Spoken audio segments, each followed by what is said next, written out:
good because this is a show and it needs to be recorded. For posterity. For posterior, yes.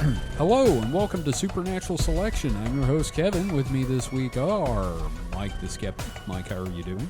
I am fine, thank you. How are you? I've been better. I don't feel great. Dusty has COVID, and I don't seem to have COVID, but it could be psychosomatic. Who knows? But I'm making it. And we've got Mr. David Davis. David, how are you today? I'm dreading the fact that I'm going to have to read like 30 pages. Yeah. That's how it is. That's how it is. Yep. That's Welcome part to of the production world. of a show. Yep. Welcome to the world of podcasting. Like, we will always be honest with our listeners when we don't give a fuck. Yep. God And damn. it's not that I don't give a fuck about the subject. It's just like, man, Yeah. wow. Yeah. Yeah. I'm doing Roswell next, so I'm going to know the pain. Yeah. Because, goddamn, there's a lot to cover on that. So, before we get started, let's talk about some housekeeping. First off, we're still taking submissions for the zine.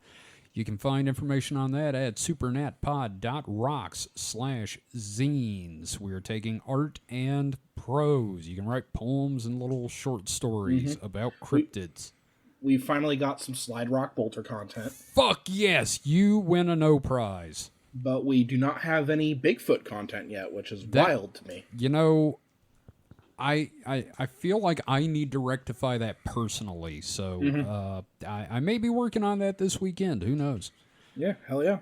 Also, the Patreon. We're starting to work on more content for the Patreon, so if you would like to join, I'm going to be streaming a lot on Mondays and putting the replays up on Patreon.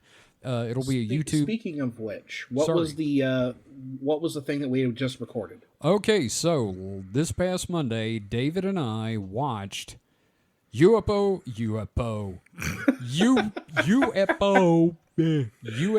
Cover Up Live from 1988. It is the UFO live doc thing that really first got me into all this bullshit, hosted by Mike Farrell, BJ Honeycutt from MASH, and it is the one we watch is an edited down version, but it's still entertaining. We made a lot of riffs. Stanton Friedman was there, not in his egg form, and it was a lot of fun actually. I really enjoyed watching that, and all except for the parts where they had those illustrations of the Greys, and I started losing my shit. Yeah, the slow zoom into the eyes of the waiting gray. Yeah, fuck that. And that's the thing. You know that dream I've told you about, the gray? Mm-hmm. That's exactly what the gray looks like. I'm like, oh, I think it was this show. Oh, no. So that was a thing.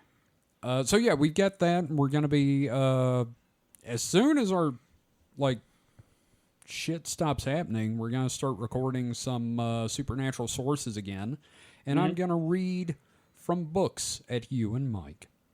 And all of that is going to be available on the Patreon. So that's right. Bring it full circle. Yep, at various donation tiers, so join if you can, and get stuff and things, and early episodes. That's the other thing. Mm-hmm. So, and I want to try to get Mike more involved in it, so... I've just been busy the last couple of times. Yeah, bowling and other stuff. Well, that the truck. Working on the truck. Got to work on the truck. Well, need it to get to work. Yep, pretty much. Mike should just record like a half-hour thing where he talks about bowling, like how his bowling has gone for the week. That would be funny, actually. Yeah, over with Mike the Skeptic. I got new bowling shoes this week and tried them for the first time tonight. Well, that's your topic for distraction hole, isn't it? Huh? That's good for you, man. I appreciate that. That's good. Yes. Yeah. Yes. So they're fancy shoes. But I'll fancy. talk about them later. Yeah. What color bowling ball do you have? Now I'm curious. It is mostly black and blue with some white. It's kind of one of those marbled, swirly. Your balls are black and blue and white. And white all over. Oh, wow. God, that's sick. I can't believe we're talking about this on the show. No, it's a Brunswick T-Force, which I don't know what the T-Force is. It's Mr. T and the T-Force. But Well, now we know what color your bowling ball is. Yep. Blue balls. We're off to a great start. Yep. This is great. We're all exhausted. So, And I don't think we need to make this episode any longer. yeah, that's true. So, David, what are we talking about this week? Because I honestly forgot until I got the doc earlier. Yeah, we are talking about the Flying Dutchman. Is that anything like, the brother of the Flying Nun? Ooh, good. Stan Fields. And no, I'm Yeah. not talking about the ghost on SpongeBob SquarePants. Because if you look at the doc, because we do have the show notes available. Yeah, you can find I do a have link the screenshot to that. from SpongeBob. Yep. Yeah, so I've been trying to get more ghost shit on the show. Both of us, yeah. And I figured the Flying Dutchman seems interesting, and I want to do an episode on it. And it is interesting, but not in the way that most people who listen to our show will find interesting, which we'll get into. Yeah. So I figure might as well just kind of dive into the depths. Yar. Yar har, dee har har har. Yeah. Probably a bunch of sailing puns, little nautical nonsense, and that sort of thing. So, to lay out the major problem with this subject, I was unable to find many contemporary studies and academic databases concerning the Flying Dutchman, as in the supposedly ghostly ship. Mm-hmm. Many of the sources regarding the legend tend to be less academically rigorous than some of the subjects I've covered. All right, I refuse to accept that our show is working from hearsay and rumor. That has never happened on this show before, and it will not happen again, I promise. Exactly. I was able to dig up some good sources and everything, but this is probably the most thin subject that I have ever covered on the show. This is the most bullshit you've had to scoop. Yeah. Welcome to my world. The other problem is that the most contemporary sources I found on the Flying Dutchman are in the context of Wagner and his opera, and that's for good reason we'll get into in a bit. Jesus. Yeah. So I'm just going to go ahead and put this out there. I'm not a believer in the Flying Dutchman as an actual haunted ship that exists. I think it's an interesting story. It's evocative of a whole field of ghostly ships and maritime hauntings. Do I believe ghost ships can be a thing? Sure. But I don't think the Flying Dutchman in particular is a thing. It's just an interesting story to me.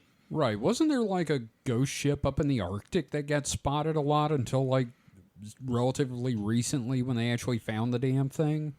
From Lost Expedition? Probably, but there's also an explanation for that. There's a scientific explanation for what that is, which we'll get into. Okay. And here's the thing we're going to find about the Flying Dutchman.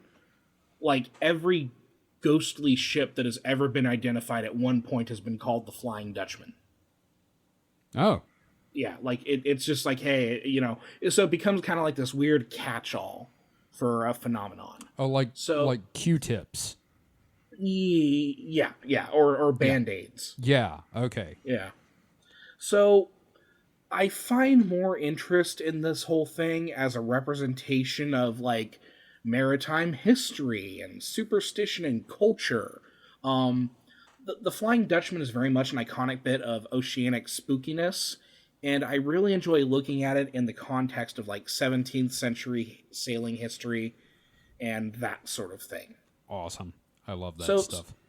Yeah, so the Flying Dutchman is this fun, tangled web of empires, traditions, and the very grim realities of life on the seas for generations of men. So because of that, I want to cover the subject first by looking at what life on the seas was like around the period of time that Dutchman encounters arise, and then get into the stories surrounding the ship itself. Okay, Mike, I want to put you on Edmund Fitzgerald jokes, all right? Okay. You make Wreck of the Edmund Fitzgerald jokes, all right? It's a lot of responsibility. I was going to say the script is enough of a wreck already. Whoa. Yeah. Down. Anyway. Yeah. So, as for my sources, when I last lost count, I had about 14 or so. Jesus God. thin. a lot of them are very like pop, like .com sort of things for certain stuff. Like a lot of the Flying Dutchman stuff. Obviously, like I'm going to include like Wikipedia as a source. It's not a primary source for me, but it's a good brief overview of a topic. So I'll cite them as they come up, but there are a couple of standouts worth mentioning up front. You can see my full list in the show outline, linked in the show notes on the website, but first is William Hallam Bonner's 1946 article, The Flying Dutchman of the Western World. A lot of good overview of this. One of the more contemporary academic sources about like the phenomenon and not the opera. Right. And it came out in 46, so that's... Yeah, wow. Second, we have the book Crusoe, Castaways and Shipwrecks in the Perilous Age of Sail by Mike Rendell. I've always been fascinated by like shipwreck stories and that sort of thing. And with the Age of Sail, there was a lot of shipwrecks. Yeah. And you get a lot of details from that fiction about what life was like for sailors. This book also gives some contemporary accounts of what inspired the Robinson Crusoe story and everything like that. I'd also like to mention Atlas Obscura and Ancient Origins for decent overviews of the topic as well. Right. And before we move on, I just want to say, like, one of the reasons there were so many shipwrecks is because they were filling out the map and they just kept going until they literally hit land. Yeah, it's like playing Fog of War mode. Yeah, pretty much. It's like, oh no, Tyrannids. Yeah. So this is going to be a more historiography-based episode, which, go figure, it's one that I'm writing, and we're dealing with a lot of history. I don't know if anyone's noticed that pattern yet. Yeah, I think we got your MO down. Right. So we're immediately diving into a topic with a pretty acquired taste. If you like Master and Commander, all of this should be pretty interesting. If not, I'm sorry. We'll get back to UFOs next week. So, I want to talk about maritime history, particularly in the context of what was known as the Golden Age of Sail, as everything significant about the Flying Dutchman, from the name of the ship to the significance of seeing it to sailors, is tied to this very specific period of time. Right. So, me, Mike, and our friend Warren had a great experience when we went and saw Master and Commander. Mike, do you want to tell them about that joke, or should I? Go ahead. Okay. So we're sitting there in the theater, and I think the three of us were enjoying the movie way more than the rest of the audience, which wasn't full, but there was enough people there watching the movie. And it gets to that part during the dinner where they pull the weevils out, which we're going to talk about the weevils and the maggots and stuff in the food later, I know. I mean, we have to. And, he's talking to his naturalist friend, and he asks him which of the two weevils he would choose, and the guy says, well, I would choose this one. And he said, why? Well, because it's larger and blah, blah, blah. And he said, no, my friend, you were wrong, because in a situation where you're given these two, you must choose the lesser of two weevils. And me, Mike, and Warren just fucking cackled. Like, busted out laughing. Crickets from the rest of the audience. Yeah. I felt like that scene in Men in Black with Will Smith sitting there going, that's fun, but y'all ain't laughing. That's pretty much what happened. Yeah, I also want to point out that this is the second time I've heard this story on our show. Yep, don't care. I will tell story for the rest of my days. That is a fucking banger of a joke. Yep. No, that's a great fucking absolutely. joke, and it was lost on the plebes we were seeing the movie with. Well, and any chance to talk about Master and Commander is a good opportunity, I think. Billy Boyd does not get enough credit. So, this period of history occurred from around the, I'd say like the mid-15th century to about the mid-19th century. So roughly, what is that? The 1600s through the 1800s? 15? That would be the 1400s to the 1800s, I believe. Oh, I suppose if we're throwing in Columbus. Yeah, but the 15th century. So we'll say mid-16th century then. Okay. That's closer to this golden age. Sure. So, this period kind of overlaps with the development and the rise of what we consider to be like the modern era, the modern world. It's the period in which sailing was the key to trade and war, and the rise of naval artillery would help the British Empire become a dominant power in the world, and leads into the rise of the colonial era and the steam age. This period would also overlap with the era of piracy. Like, there is a lot going on here simultaneously. Yeah. Like, when history happens, it happens all together. Yeah.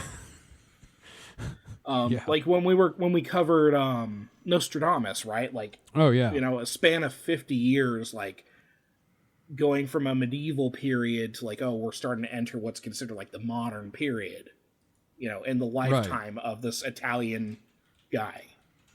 So, so we're kind of looking at one of the most significant periods of exploration, technological advancement, and cultural crossover in human history. And like the numbers of the dead in ensuing wars and colonial operations support that. This is a period of time which would shape human art, science, the scale of empires, and the carving of the world map, whose territories and colonies would result in 2 world wars and geopolitical turmoil that we are still feeling the repercussions of today. Oh yeah, no, that's totally true. I mean, the seeds of the modern world were sown during this period. Also, scurvy. So, here's the thing. This is just me looking at this in the Eurocentric context, right? And that's given the importance of the Dutch East India Company in the context of the Flying Dutchman legends. There's a whole bunch of stuff going on in the Middle East and the Americas and China and everything. So, but like, there's so much history I had to like dash through. Yeah. For this topic. So, the Age of Sail is basically the background text to every pirate movie you've ever loved. After the discovery of the Americas, which I'm going to be putting into air quotes, the migration of Europeans to the New World also coincided with an increasing rise of European exploration into the waters of the Pacific and Indian Oceans. The technological advancements of new square-rigged sailing ships resulted in generally safer maritime travel around the southern tip of the African continent and opened up the East, again, the East here being in quotes. Right. And the East referring to India, China, Australia, New Zealand, and many of these Pacific islands that comprise Melanesia, Micronesia, and Polynesia. Right. These, of course, are places that would become flashpoints of colonization and human rights abuses that we're still dealing with today. Yeah, the Dutch have a lot to answer for. Oh, God, yes, yeah. The tulips. And those shoes! They will have to pay for their crimes eventually. Yeah, they will be beaten to death with their own wooden shoes. And all of this predates the construction of the Suez Canal in the late 1860s, which like completely upended maritime trade by giving ships a way to travel from the safe waters of the Mediterranean into the Indian Ocean, bypassing the southern Horn of Africa, which was consistently challenging and a frequently deadly route. Right, yeah, the Cape of Good Hope and all that. Yeah, ironic name for just the amount of shipwrecks. Well, it's like the Pacific. What a deceptive name. Mm-hmm. But real quick, Mike, you were saying something about the Suez Canal currently going on, right? Well, it's not the Suez Canal so much as the Red Sea, which is what the Suez Canal connects to. But yeah, it's that's right. But I can't remember. Armenian? Houthi rebels in Yemen, I think it was.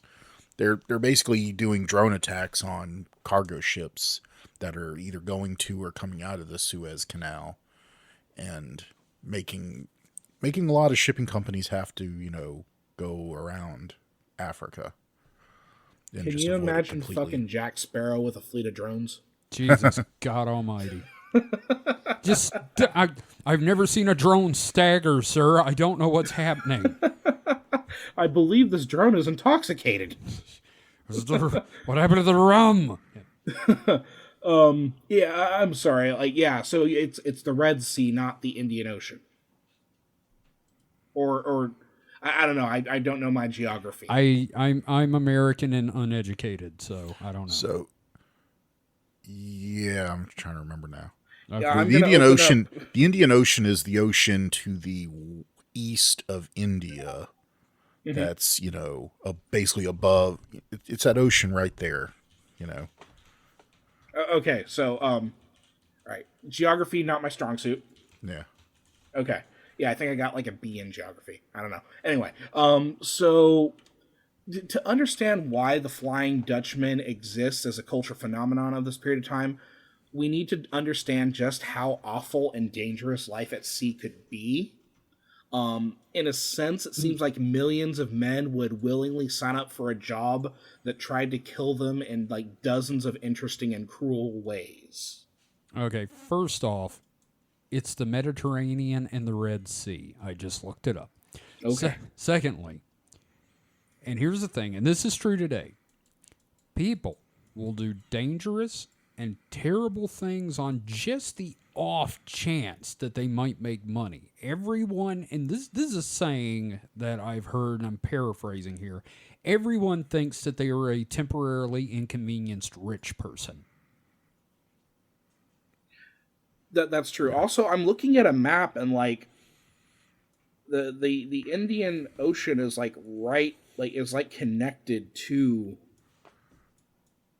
like the Red Sea. Okay, that's why I'm thrown off. Sorry. Okay, like, it's cool. It's cool. No. The Red Sea leads into what? Yeah, no, it's all good. Yeah, the Red Sea leads into...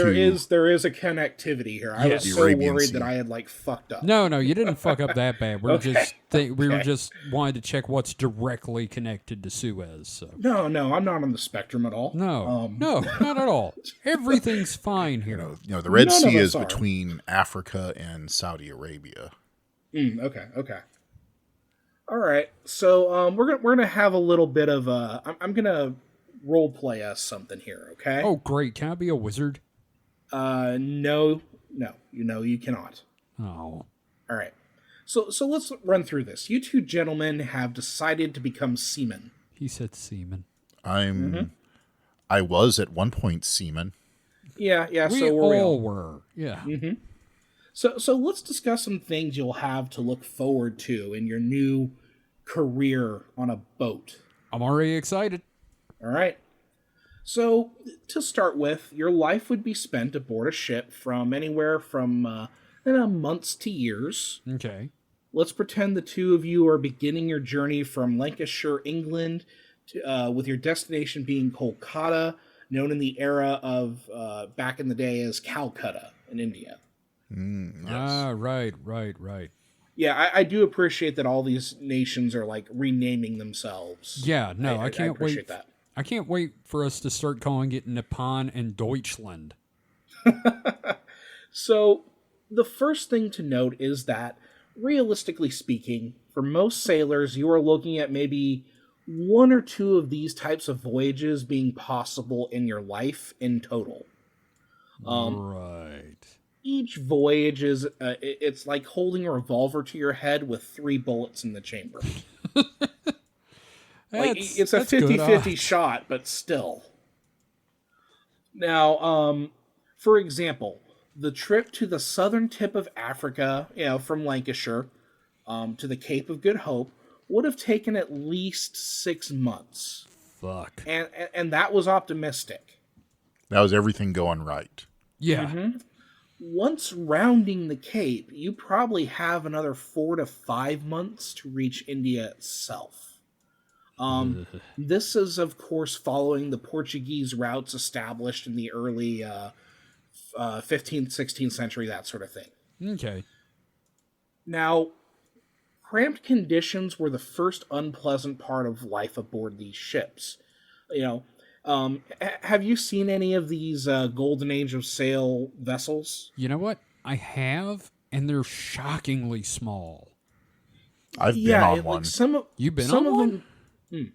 Yeah, so when I was in middle school, the Golden Hind, which is a recreation of a sailing Drake. ship, yeah, came to New Orleans, and my parents took me and my brother to it, and I can still to this day remember the smell. Like it smelled of leather and tar, because that's what it was. Yeah. I've been in San Diego. They have a maritime museum with a few different ships. Yeah. Yeah, they have one called the Star of India. I've heard about that. Which was actually in Master and Commander. Yeah.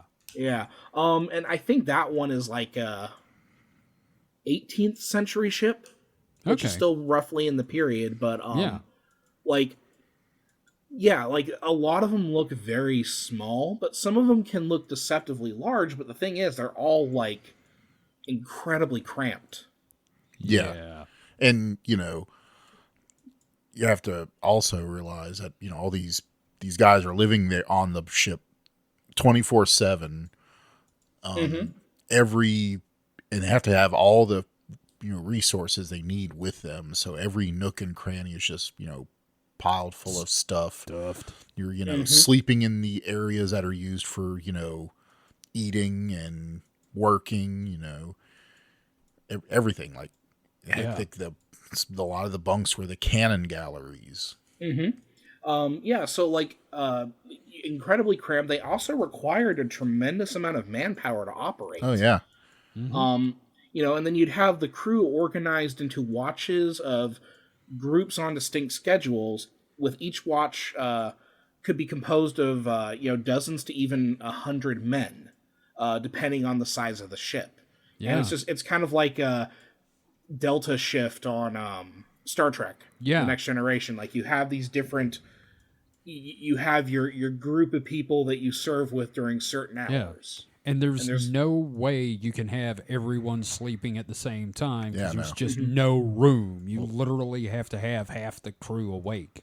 Yeah, and most of the time you kind of have your hammock, and you can easily like pull that down to get it out of the way or whatever. But like if you wanted to sleep, you string up that fucking hammock, man. Yeah, movies tend to show like only a couple of people up on watch, but it doesn't really make sense, because you're still going to have to like move sails unless you're anchored. Like if you're anchored, that's probably a different story. Yeah, but if you're on a transatlantic voyage, if you're under sail, it's going to take however many minutes it takes to hoist a sail. I'm assuming at least a dozen or more to pull the ropes, because they didn't have like capstains and things like that. They kind of did, but not as good. They just were basically posts that the ropes ran around. Nowadays, you have nice things like ball bearings, which makes friction much less, so you can do pulleys and things. But at the time, their tackle blocks weren't quite as good. Yep. So it took a lot of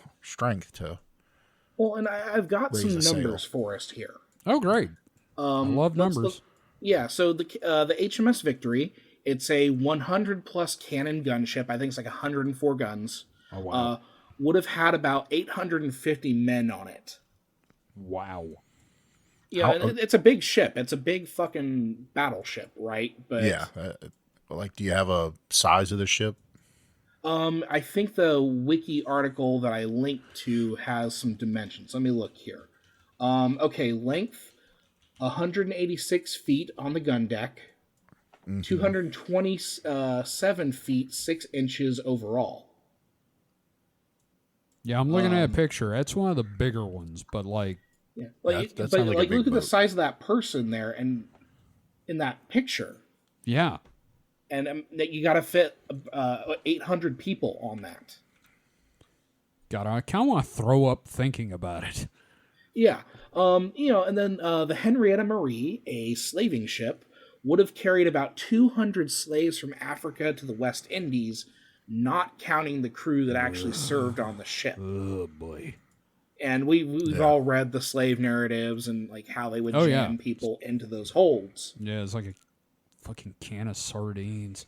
Yeah, so like there's a lot of fucking people on these boats, and even like the big ones are still pretty damn compressed. Because I'm looking at that and I'm like, If that was a building, the fire marshal would shut it down for having that many people on it.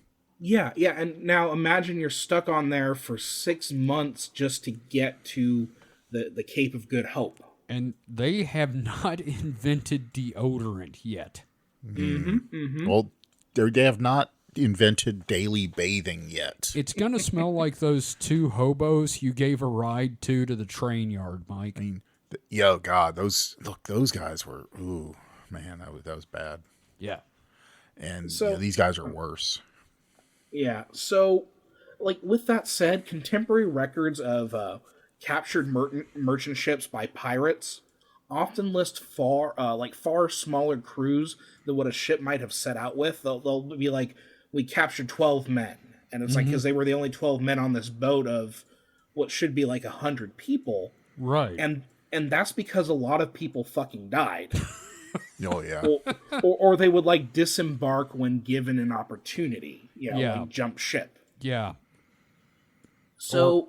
Yeah. Oh, yeah. Yeah, no, go for it. No, I was going to say, like Mike was saying, you get to your destination and then, like, half the crew's like, you know what? Fuck it, I'll live here now. Yeah. If half of you haven't died from disease, you know what I mean? So I'm not getting back on that boat.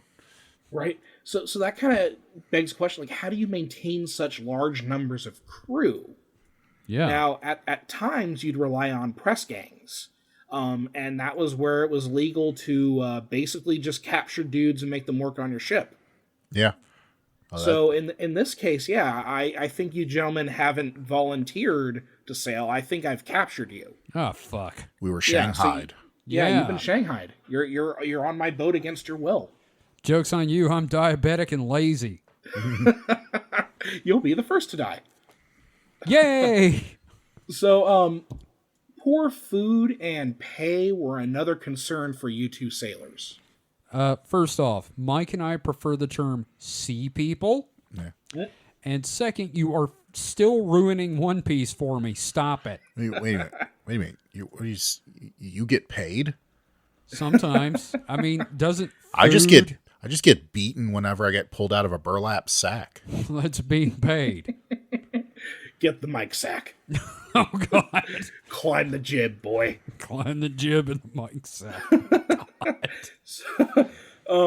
So, one fascinating example of the lengths sailors of this period would go to fight starvation, it comes from records regarding Ferdinand Magellan's 16th century voyage westward towards the Pacific Ocean through what we now know as the Strait of Magellan. I wonder who discovered that. It was Steve Gutenberg. So during a 14-week period without landfall, because they just kind of like emptied out into the fucking Pacific and were like, okay, we'll keep going. Yeah. The crew would eat sawdust-packed ship biscuits and eat the leather parts of their gear, such as belts and boots. This is some pre-cannibalism Donner Party shit right here, because that's what they were doing. They were boiling their clothes and eating the fibers. When you get hungry, Oh, yeah. you get hungry. And my thing is, like, I had been, like, 30 minutes late for dinner at work, Mike. Yeah. And when you walk out of the back, I'm looking at you like you're a turkey. So I'd be fucked. I was gonna say you can't be that hungry because I've gone a while without eating. Yeah, I'm fat, lazy. Well, I'm not fat, but I'm a lazy, hungry man. Kevin's not as strong as you, Mike. Yeah. You're just used to not being hungry.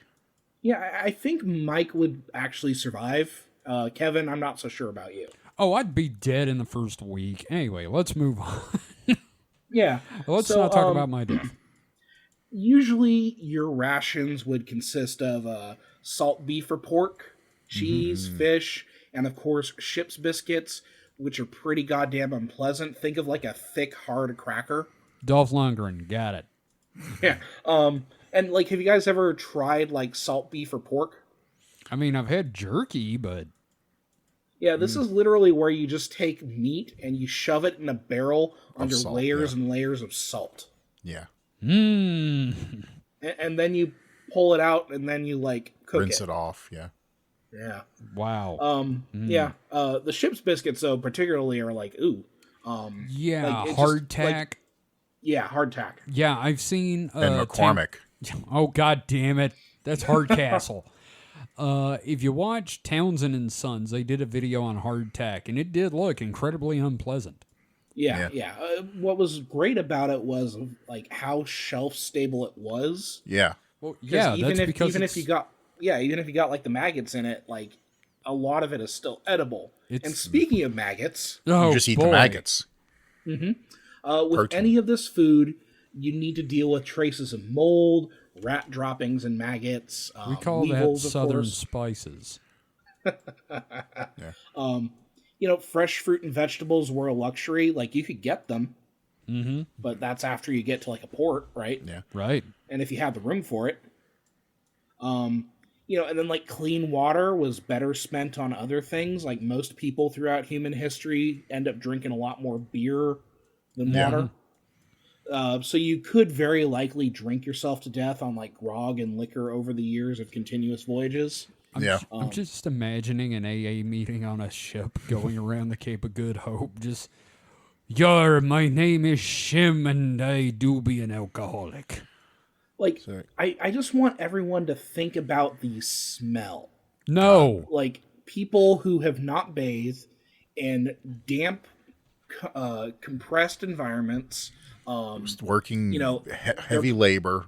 They're probably rotting on the inside. Like, they probably smell like an alcoholic, right? Oh, yeah. And that's not accounting, like, the open wounds that they probably have. Oh, the burned hands from the rope. They have no toilet paper. No toilet. Well, I mean, they do. They have a head. They got but pot. it's just basically a seat that hangs over the side of the ship. Yep. Man, we have an unhoused person that comes in and buys at the store, and dude's cool and everything, but like during the summer he marinates, and I imagine just an entire ship of that, but with grog smell. So yeah, like, not super pleasant, but it's gonna get worse. Oh, thanks. Yeah, you guys are eating pretty well. You guys are doing okay so far. So, if starvation doesn't get you, there are a number of ways you were still likely to die. Isn't that a Seth Splinter MacFarlane movie? Yeah. It's a million ways to die on a ship at sea. Yeah, there you go.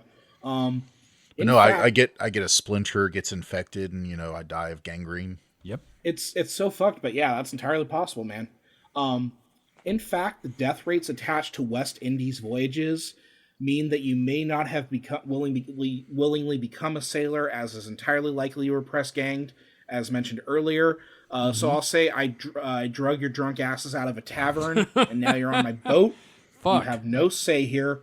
The churn of bodies needs to be maintained, and oh boy, was churn a factor. So the ship is the emperor of mankind, and we are the psychers being thrown at the golden throne. Nerd. Yes. Okay, sorry. Yes. No, but 40K for the win. Yep. But no, I remember seeing like on a documentary of people being shanghaied. There was like a bar on the waterfront. I think it was San Francisco or something like that. Oh yeah, they just where the trap door. They had a trap door. And so, someone that would get really pissed, they'd get people just pissed drunk, like buying them, free beers and stuff, saying they were celebrating. And, they get pissed drunk and just shove them through a trap, knock them on the head if they're still awake, shove them through a trap door, which was down to a rowboat. And when they came to, they're on a boat out at sea. Yeah. It's so fucking cartoony. No.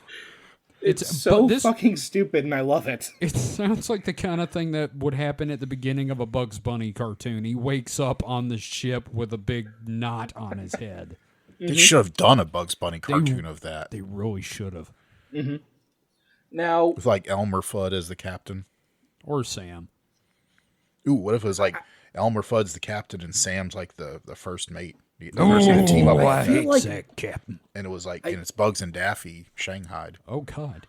I feel like it's Bugs who would be shanghaiing people because he's the... No, he's always the sympathetic one. Yeah, no, things happen to Bugs and he reacts. Not always. Bugs Bunny's a fucking dick. Yeah, but I still think he'd get knocked in the head at a bar and wake I've up never and seen, then make things miserable. I've never seen Bugs Let's Bunny just not... split the difference to say it's Daffy Duck, because Daffy Duck can That's be used in any fair. capacity. I was going to say, I've never seen Bugs not be basically the protagonist role. Except for when he sawed off Florida. There were some 60s cartoons where they paired him with, I think... I don't know. They paired him with another character, and he was just like an asshole. Like he was an asshole, but it was always like, you know, the opera singer waking him up all the time. Whenever they do the Tortoise in in the the Hair is cartoons. the one time. The one time he was an asshole. Oh, was the true. Tortoise That in the was Hair before ones. they like set his character, though. That was, you know, proto Bugs Bunny. Let's not get me started on this. I'm trying to restrain myself. Kevin's over now here I'm sitting just on his hands thinking going... I'm thinking of that weird period of time where they paired up Daffy Duck and Speedy Gonzales. That was kind of fun, though. Yeah.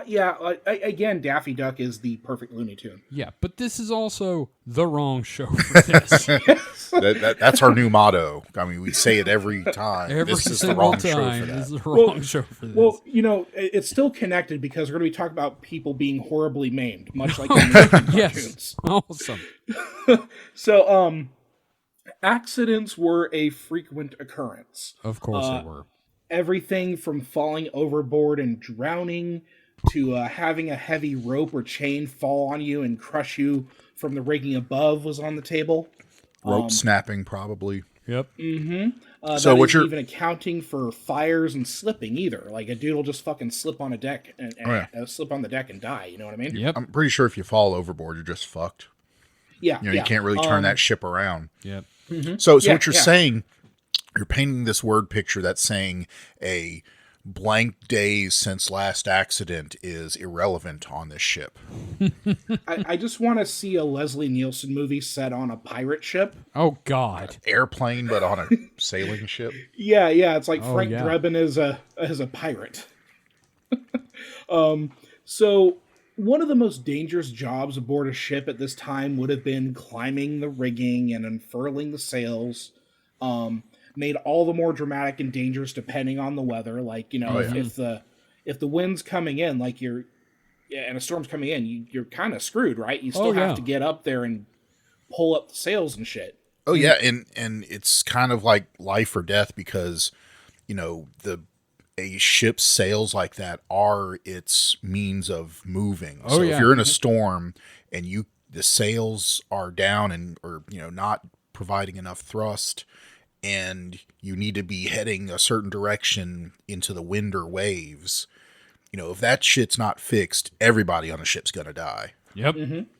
You know, it's not unusual for a man to like lose a limb when two ropes create a pivot point powerful enough to just simply clip off an arm and a leg. You know? Yep. What I mean? Yeah. Yeah, if not outright pop it off, crush it to the point that, well, our medical science is just, you know, amputate because you got nothing. Yeah. Like one fucking rope could take off your leg. If it gets wrapped just around and gets pulled, you know what I mean? You don't even need the two fucking ropes scissoring you. And here's another thing. All right. Scissoring. Also, so here's the thing. You're at the top of the mast. All right. You're on the boat. Let's say the sea's a little choppy. Yeah. On the deck, it's a gentle bob back Roll, and forth. Yeah. On the mast, you're at the bottom end of an upside-down pendulum. You are swinging wildly left and right, having to cling for dear life. Yeah, you're probably making a like 50-foot arc in the air. Oh, yeah. And just imagine falling from the top, like say the crow's nest, onto the deck. Well, yeah.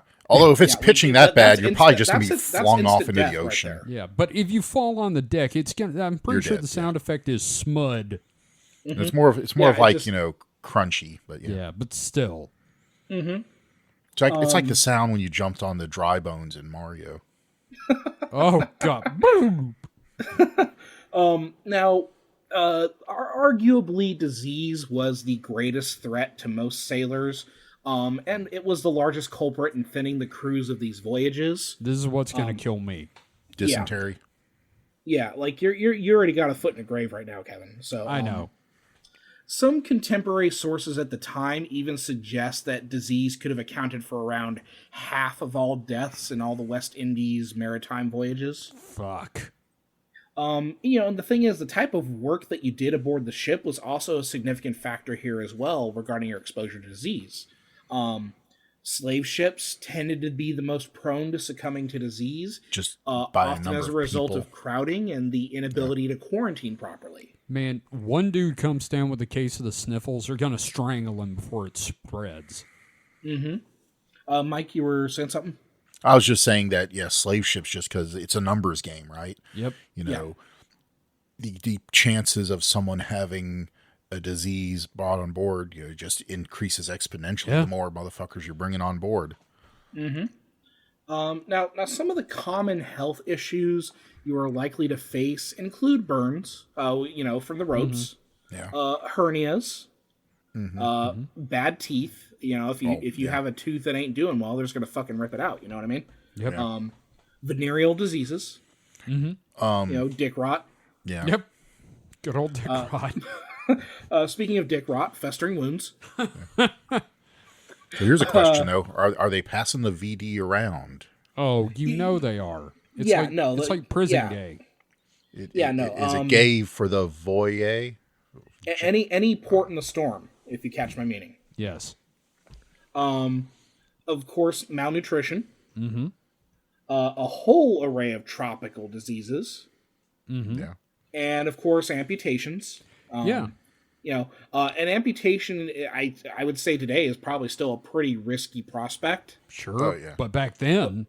Look, more than likely you get gangrene, right? Even in the far off future from this time of the Civil War, we're talking 200 years later, 300 years. Well, so like 100 to 2, yeah.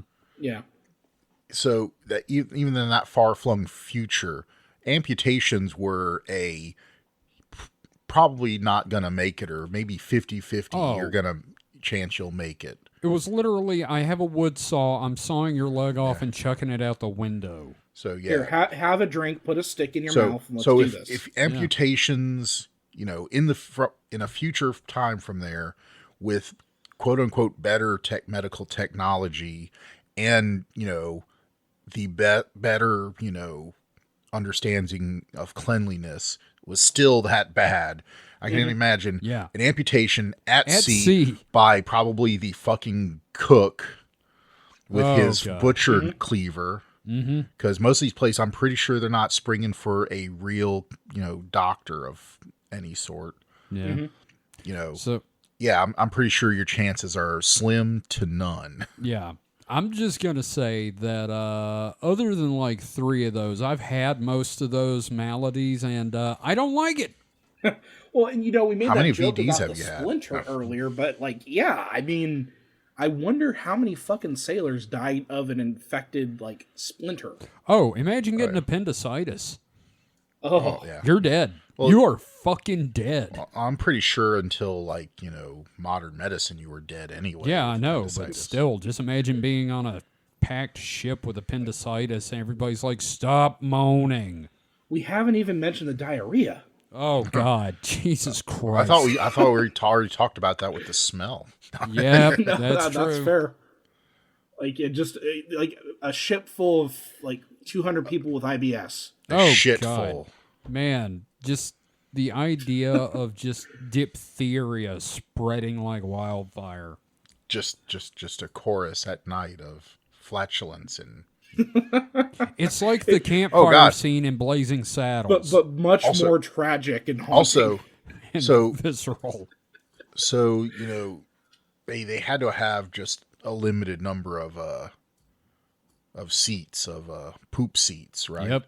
So imagine the diarrhea is running rampant through the crew, and so everybody every 20 minutes is running to the railing and hanging over the edge. Man, how many people fucking died from falling as they were trying to take a shit? Men, this is your captain speaking.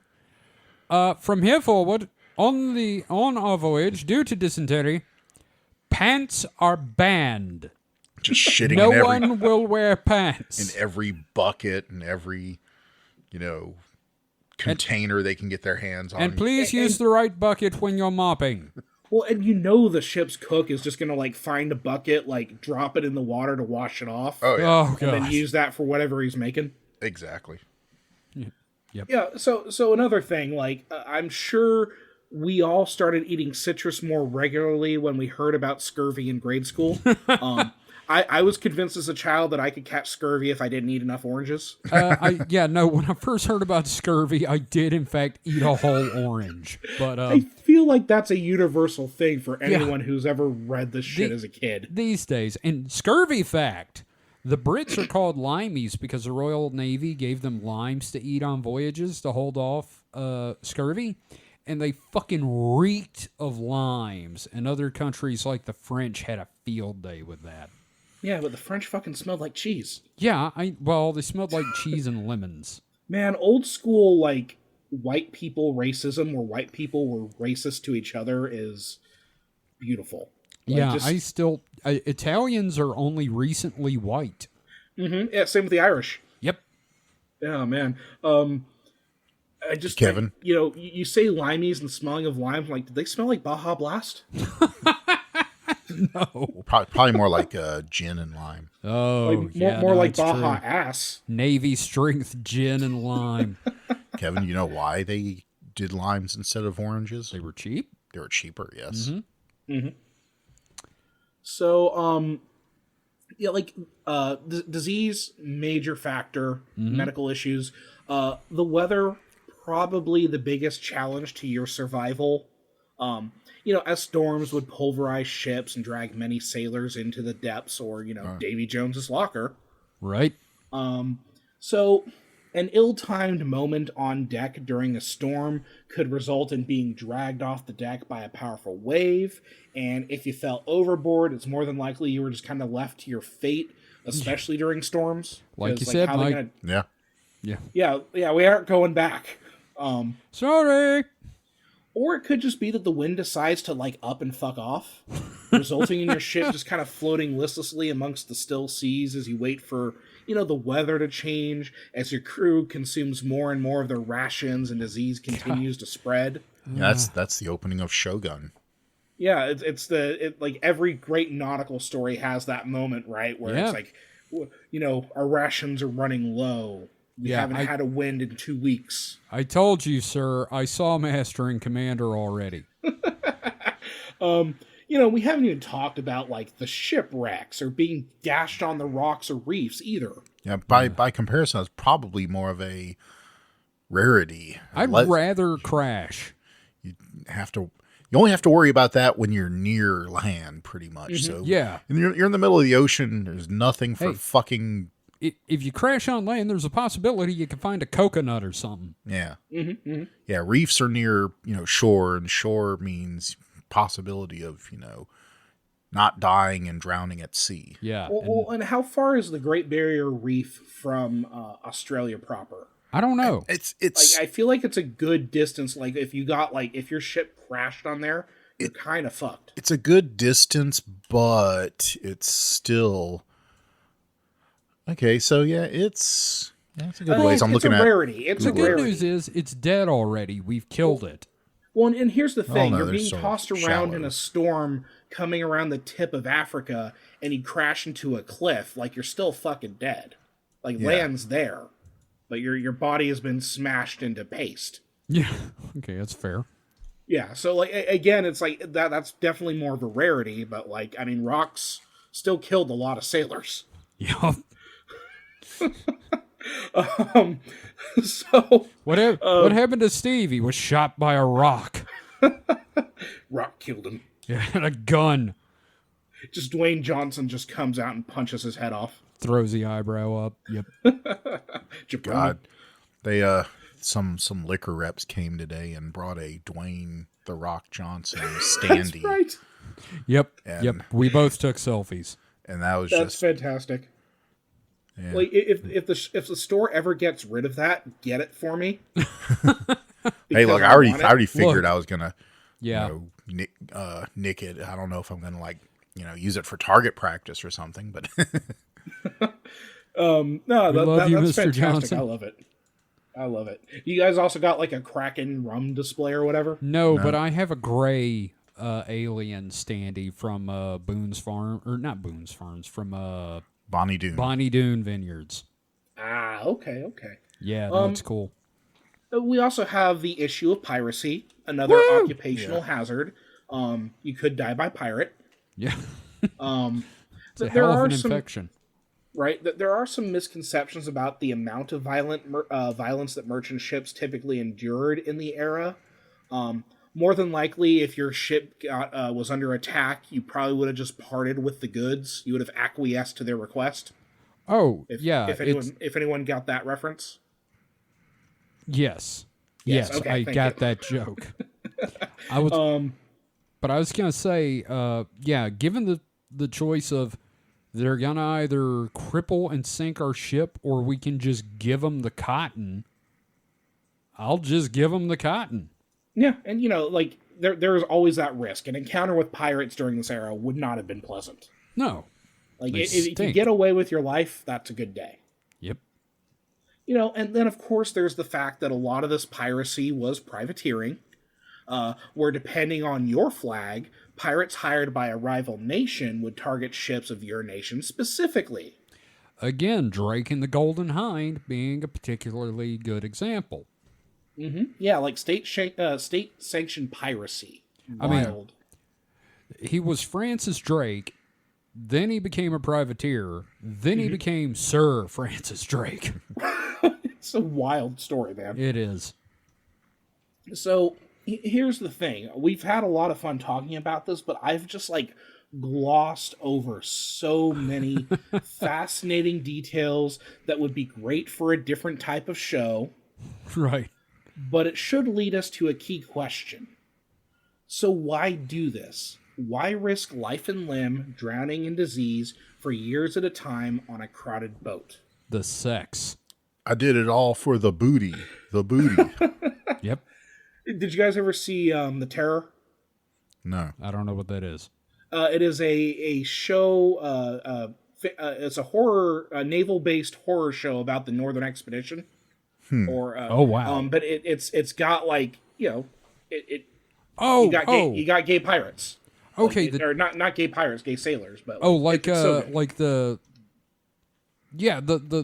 Terror is in the USS Terror. Okay. Yes. I gotcha. Right. Everybody should watch that. The Erebus and the Terror, those were the ships. Yes. If anyone has an interest in any of this shit that we've been talking for the past hour, the Terror is worth your time because it is a straight up Age of Sail horror story with amazing actors. I'll take it. I'm down for some nautical butt stuff.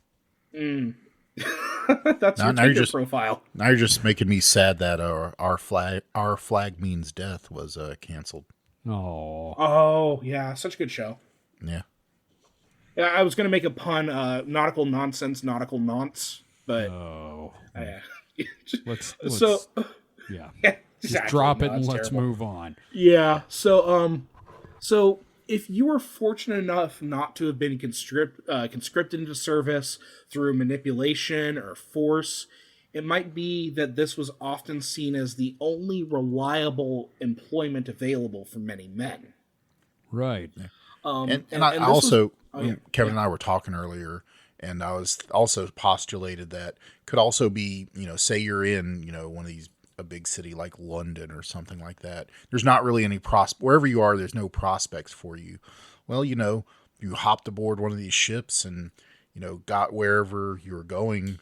Probably odds were it had better opportunities for you once there, even if you're not going to stay on the ship. Yeah. It wherever you ended up didn't have a stinky river like the Thames. Yeah, and then eventually you come back home to London, and then you hook up with Johnny Depp's daughter, and then he bakes people into pies. There you go. Oh, God damn it. Sweeney Todd shit. The Demon Barbara Fleet. No, you just stay in the, Jamaicas or something. There you Drinking go. rum. You get killed in a slave uprising? Yep, Yes. pretty much. That's the only thing you can do. The most noble thing a white sailor can do. Die in a It's killed in a slave uprising.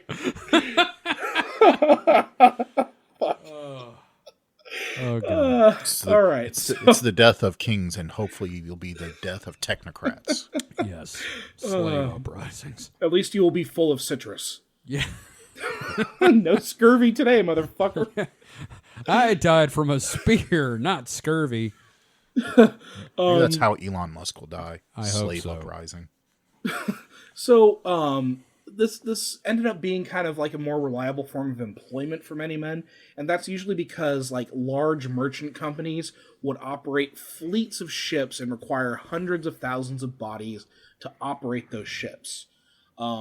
Companies such as one particular Dutch East India Company. Oh boy. Now, the wages of seamen... Wait, what? He said wages of seamen. The Ropey. wages of seamen varied wildly depending on the era, the type of work, and the company that operated and was paying wages. Right. Often, you were compensated in shares of voyages that would be paid out depending on the arrangement and nature of the voyage. Mm-hmm. Like, for example, sales of Chinese silk back in, London town or whatever, right? You'd get paid a percentage of that. With that said, larger merchant companies were usually a safe bet for a fair wage. Right. Often which included food as part of those wages. So in that regard, the Dutch East India Company was a very successful employer that paid fairly well. Man, I can't wait for Walmart to do this. Right. Yeah, no, like Amazon is there, man. Like Yeah, if that's Amazon true. starts like paying you in like Food. what's that Amazon owned Whole grocery Foods. store? Yeah, Whole Foods. Yeah, they just Like, pay if- you in organic burritos. Yeah. Like if Amazon starts paying you in like Whole Foods, like we're there. Oh, yeah. Oh, boy. So the Dutch East India Company, or Verenigde Oostindische Compagnie. Wow, very nice. I don't think so. I don't think that was very nice at all. I think I they did thought that you the worst I way thought you possible. nailed it. You sounded like the Swedish chef. Or VOD, was the first joint stock company in the world. So it's Established- their fault capitalism happened. Mm-hmm. Oh, yeah. Established at the turn of the 17th century, and it is a great example of the horror of modern capitalism. Yay! It operated as a quasi-governmental entity, given its importance to the connections it had to the very power structure of the Netherlands at its formation. Yeah, I don't really want to get too into it, but these guys ran fucking colonies like a government and had standing armies and fuck, I'm getting sad. I don't want to get into a Robert Evans thing. Like, yeah, you can literally trace the causes of the First World War all the way back to, like, These the Dutch fuckers. East India Company. Yeah. Yeah.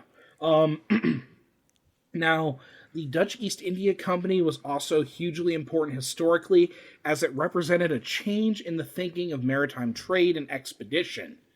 Now, most voyages were comprised of companies that would exist for the purpose of a single voyage and then be scuttled at the resolution of that voyage. So it's like we just started Jim's Ship Company, and after we do that one shipment, Jim's Ship Company ended. Yeah, because of like the cost of getting an expedition going and the manpower and the loss of life. Like one voyage is that's it. Wow, Yeah, that that company. sounds like how Hollywood makes movies. Oh. Yeah. Oh man. Yeah. So such voyages, as we've discussed already, were high-risk ventures, and we didn't even get into the economics of merchant goods and how prices could be high when you begin a voyage and then bottom out a couple of years later when you return. Oh, yeah. Yeah. Oh, geez, yeah. yeah. That's like Egyptian cotton versus Southern cotton and all that. Yeah, no, it's fucked. Yeah, the what is it? The exchange, the triangle Right. exchange. Yeah, all Right. that. I'm trying to remember shit I learned in grade school. So the VOD was founded as a cartel, and it was modeled after the English East India Company. Yeah. Now, the VOC would monopolize trade to the Asian territories and control the flow of goods and who exactly could profit in the Netherlands. Oh, that's lovely. Mm-hmm. Of course, all of this plays into the establishment of Dutch colonies and some significant colonial atrocities such as massacres, slavery, and generalized cruelty. Of course, that is a topic for an entirely different show. Yeah, we'll just say they brought white culture to them and then move on. Filthy By force. colonizers. Yep. So, with that historical background in place, we're going to finally turn our attention to the Flying Dutchman. Oh, Right, finally. But first, let's go ahead and take a break. What do you guys say? yeah, sure. I kind of forgot what this one was about. I was having so much fun talking about fucking dying on a ship. Well, it is an episode that I wrote, and that tends to happen. Yeah. Our new podcast, Ship Talk. Talking ship. Ship talk. All right. Shipping out. Yep. We will be right back after this.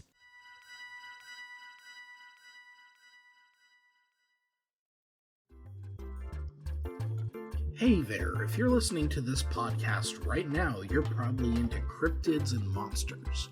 Well, if you have a creative spark, you can always join us in our first ever Supernatural Selection zine project. For 2024, we are doing cryptid encounters, where you can draw or write a encounter with a cryptid of your choice, and we'll put it in the zine. The current submission window is from early January to late June. If you're interested in finding out more, you can always go to supernaturalselectionpod.com/zines. That is ZINES. Now back to the show.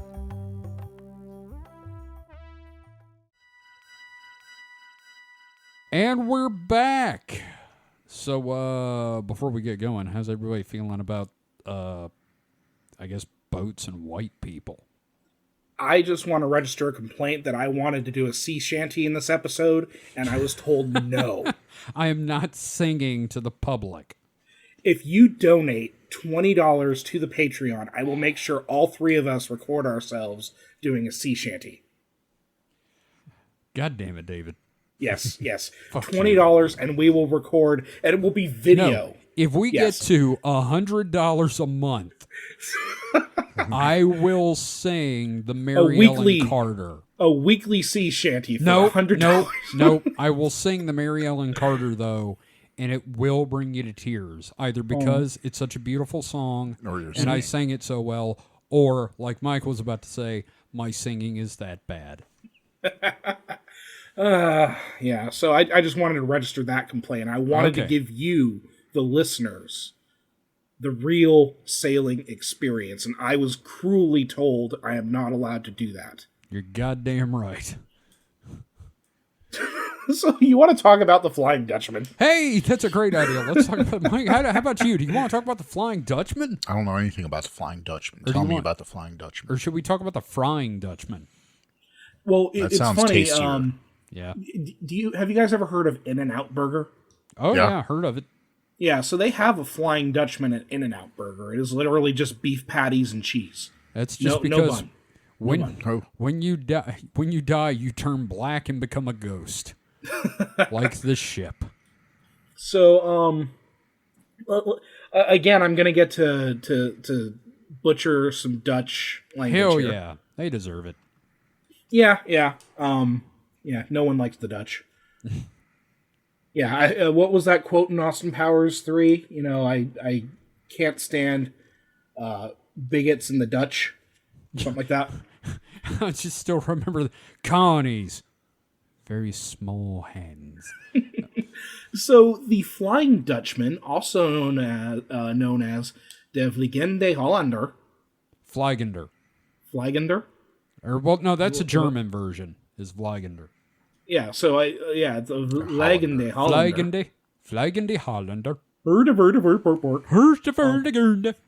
If we get any Dutch listeners, I'm going to be very interested to see what their thoughts are on this episode. We're sorry, but no, we're not. Your history is awful. Exactly. And your words are terrible. Yeah, it's not our fault that you ruined Earth. Look, if you can give a shit about the Trail of Tears and give a shit about the Civil War, we can point out how you pretty much created the problems that we're dealing with today through your little hurdy-gurdy colonies. Everything in the world that's wrong right now is your fault. Okay, now that we've pissed off a nation. So yeah, the Flying Dutchman is a ghost ship. More to the point, it is the ghost ship. Okay. The legend is the most iconic of all ghost ships and is like the prototypical story of the doomed vessel never able to make port and forced to sail the sea forever.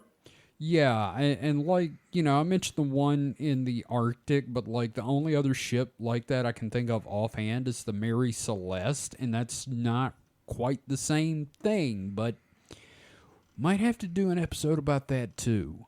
Yeah, we could definitely talk more about like ghost ships for sure. Like my original thought was like, hey, you know, maybe we could cover a couple of them here, but then I realized, oh, I'm going to talk about maritime history for a fucking hour, so.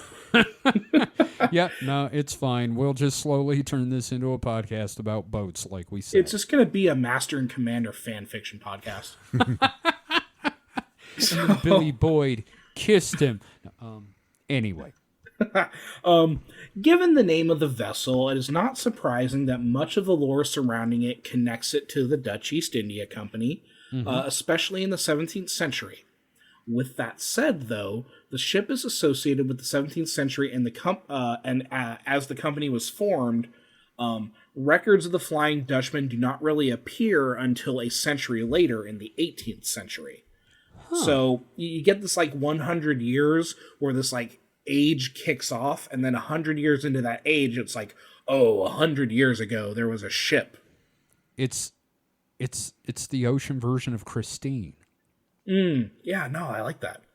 So, I'd like to read a passage from Edgar Allan Poe's 1833 short story, MS Found in a Bottle. I believe the proper thing should be Message Found in a Bottle. Right, that was, they used to abbreviate weird back then. Yeah. And I think it's a great example of the kind of stories that arose regarding the Dutchman.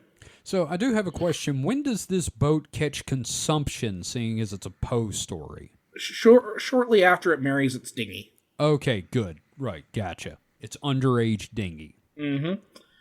Quote, "Casting my eyes upwards, I beheld a spectacle which froze the current of my blood. At a terrific height directly above us, and upon the very verge of the precipitous descent, hovered a gigantic ship of, perhaps, 4,000 tons. Although upreared upon the summit of a wave more than 100 times her own altitude, her apparent size exceeded that of any ship of the line or East Indiaman in existence.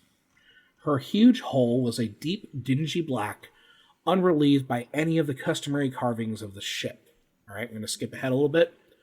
But what mainly inspired us with horror and astonishment was that she bore up under a press of a sail in the very teeth of that supernatural sea and of that ungovernable hurricane.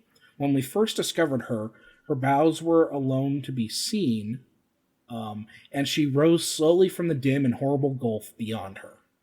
I think you just described Boatzilla. Yeah, it's a boat kaiju.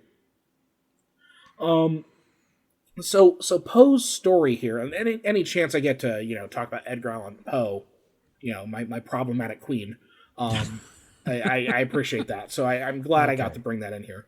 Yeah. So Poe's story here isn't too much about the Dutchman, but rather it's been kind of read as a pastiche or a satire of the types of maritime ghost tales that the Dutchman would inspire and represent. Poe certainly would have been influenced by those tales of the Dutchman as well, of course. Right.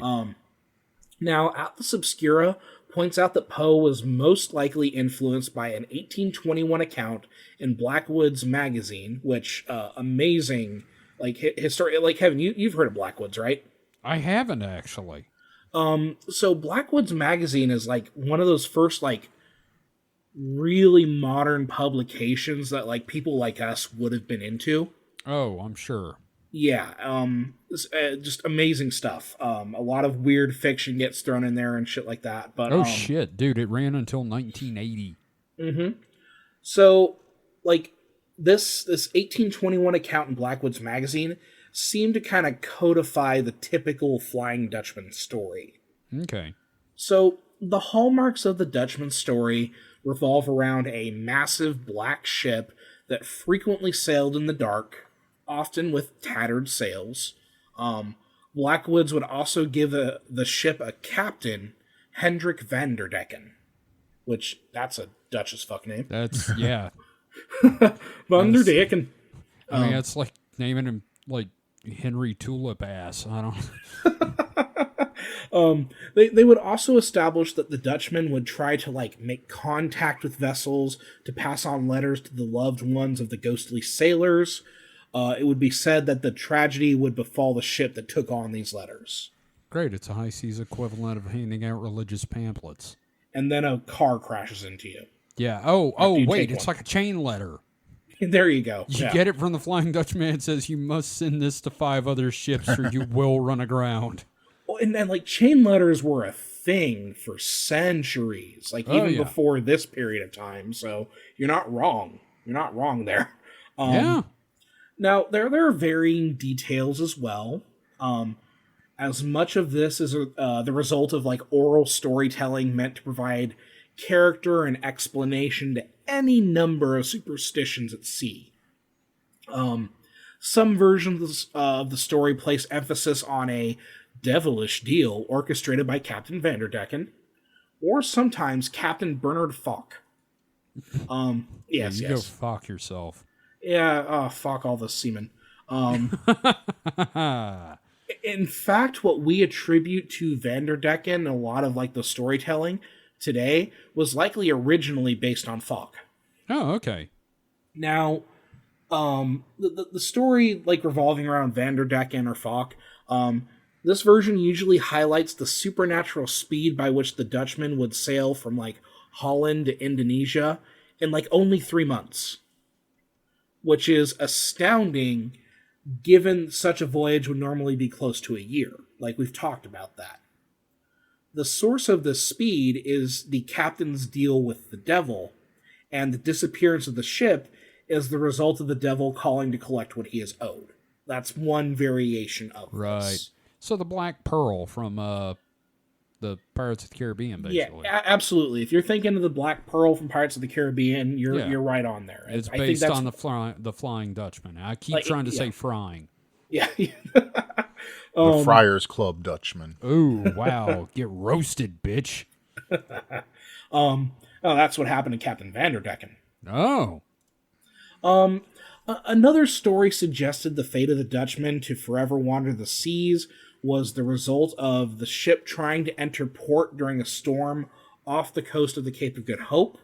In 1821, August Jal wrote a version that suggested the sinking was the result of the hubris of the captain, who defied the seas to sink him. And the seas are like, bet. So, okay, Odysseus. Yeah. Mm-hmm. Okay. And that's like an archetypical thing. You know what I mean? Yeah. The story existed before the Flying Dutchman. A lot of these Flying Dutchman stories seem to be repurposing tales that have been told for centuries. Mm-hmm. Other versions, such as Sir Walter Scott's account, suggest piracy was a component of the story. Quote, originally a vessel loaded with great wealth, on board of which some horrid act of murder and piracy had been committed. Now some say that they took out a title loan. Dun, dun, still on the run to this day. All of this is great, of course. I love all of it. Yeah, it's perfect ghost story fodder where everything sounds plausible. You know, you just pick the one that you like the best, and you got the foundation for a good story. Yeah, no. And like each one of these definitely feels like, oh yeah, that's how you get a ghost ship. you want a ghost ship? That's how you get a ghost ship. Do you want? Oh yeah, now that's how you get a ghost ship. Mm-hmm, mm-hmm. You keep doing that, you're gonna have a ghost ship. Yep, you do that all the time. You gotta get a fucking ghost ship, man. I can't believe you shot that albatross. Now we're gonna get a ghost ship. Yep, you shot the albatross. Now we're gonna get a fucking ghost ship, and we're never gonna get to go home. However, details generally do not line up, nor is there much support for the supposed history of the Dutchman. There does not really appear to be any record of a Captain Vanderdecken. Go figure. Not even really any details of like a ship called the Flying Dutchman. Yeah. Although You're telling records me do exist. Captain Vander Upperdecken doesn't exist? He was promoted. He occupied a position above. Is Captain Upperdecker. Yeah. The records do exist of Bernard Falk because he was apparently like one of the fastest people to captain a ship. The Speedy Gonzales of the seas. Oh, the Captain Kirk of his time. Yeah, the Speedy Falk. The Speedy Falk. Yeah. So, and again, like, I can't find, like, records of there being an actual Flying Dutchman. Of course. Yeah. But, like, there is records of this other captain who was probably the inspiration for who would become known as Vanderdecken. Now, the biggest takeaway I want to throw out there before we talk about recorded sightings and theories is that this is the perfect ghost story for sailors. The origins are nebulous enough with enough cultural and historical backing that it proved incredibly adaptable to virtually any anxiety or omen of doom on the sea. Right. Like, yeah, any fear or anxiety you might have. Like, oh, there's a woman on board. And then we see an optical illusion, that's the Dutchman, and there's probably some fucking story where the Dutchman had a bride. Sure. Right? The boat? The whole boat had a bride. Yeah. Oh, Okay. yes. Yeah. There's a little clipper ship. I'm sorry, the Dutchman is in Vanderdecken. Oh, okay. All right. I got confused. No. That was me. But yeah, I mean, any like nautical anxiety or fear could be adapted to the Dutchman legend. It's perfect in that regard. Right. Now, despite this flexibility, there is enough of a common thread that this becomes a distinct story among the hundreds of ghostly ship encounters throughout the historical record.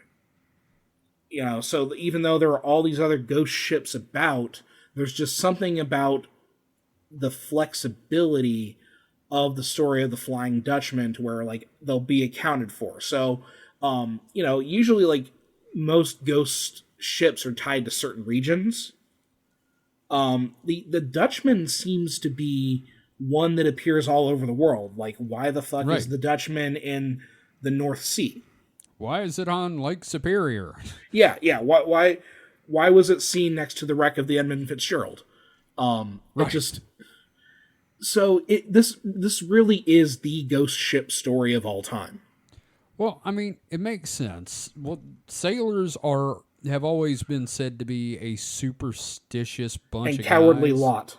Yes, thank you. Just like Batman said. And this is like the oceanic equivalent of the boogieman.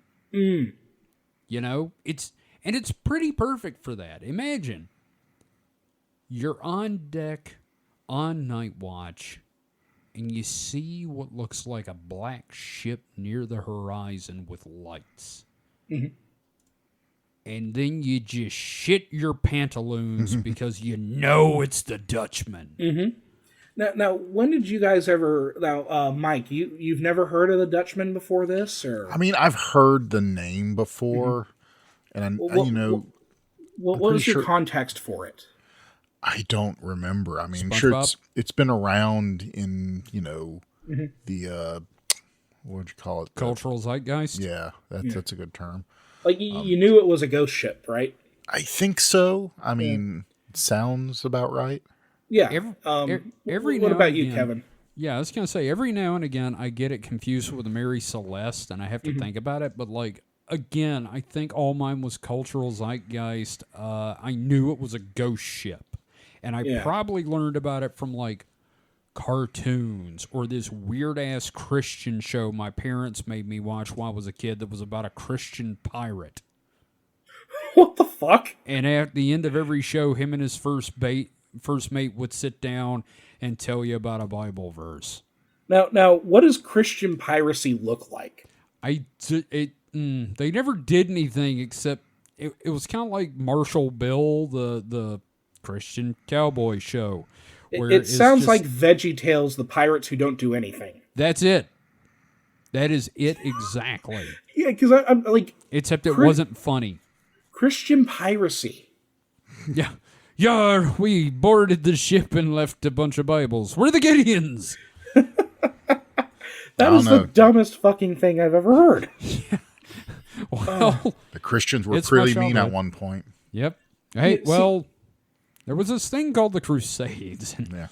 Like, I had known about the Flying Dutchman as a child because, again, I was a spooky little shit. Well, yeah, of course. But, like, for me, like, the big cultural touchstones for me regarding the Flying Dutchman will always be the Pirates of the Caribbean movies and SpongeBob SquarePants, where it's not even about the fucking boat. I knew that was coming. Yes, the ghost of the guy who goes by the name of the Flying Dutchman. Is this the same one where Patrick went, lee? I believe so, one? Yeah. Okay. Yeah, I believe so. That's the only reason I remember it, because Gage, his phone text alert noise was that for like the first year we knew him.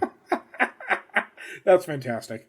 And of course, like the Pirates of the Caribbean movies, like those first three, like the idea of combining Davy Jones with the Flying Dutchman, pure screenwriting genius, and it is like an iconic, like a cool ass ship. Oh yeah, very creepy. It's fucking yeah. I mean, there's stuff I really love about those, and then you stick him in a barrel of water on the beach, which is fantastic. That's so great. I love it. Like the dumbest fucking thing, but it's so good. I love when you undercut the menace of a villain like that, and they're still villainous. Yeah. Anyway, that's for the distraction hole.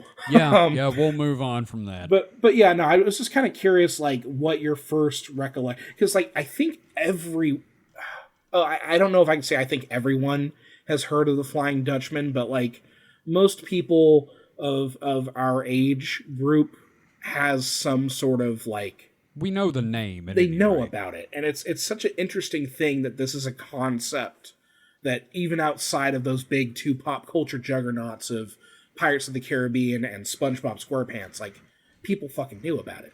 Right.